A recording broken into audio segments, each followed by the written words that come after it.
In previous videos, I discussed the importance of taking action to face the issues that we all deal with every day. Economic injustice, climate change. But I didn't really talk about how to do that in a nonviolent way. So in this particular video, I thought it was necessary for us to talk about what is nonviolent protest and civil disobedience and why it beats any of the alternatives. I think the idea of nonviolent protests and civil disobedience is something that most of us understand to some degree.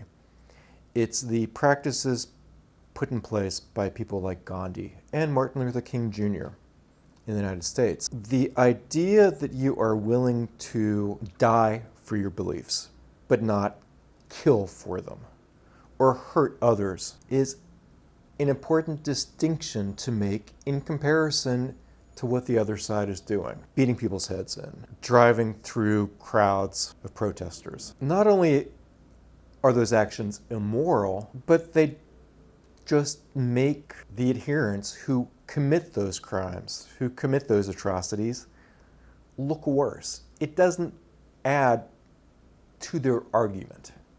If anything, it just detracts from it. So not only is the left doing things that are more ethical and more moral, but we're doing those things for ethical and moral reasons. Our arguments are better because they're truth-based, they're science-based, they're based off the needs of everyone, not just a few. And we're not advocating hurting anyone. We need to live up to our ideals and our standards and practice them with the same compassion and respect and forgiveness that we expect ourselves. We live in trying times, and we have to grow and excel, and we have to live up to our potential and purpose as a generation. And to do that, we're going to have to get more involved. We're going to have to become more educated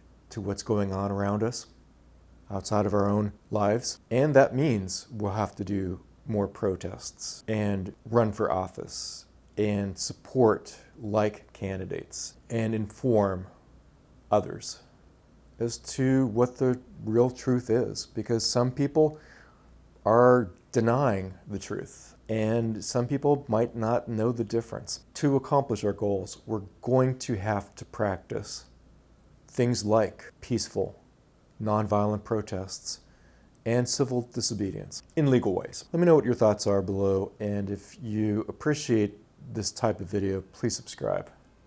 Take care, and thank you very much for watching.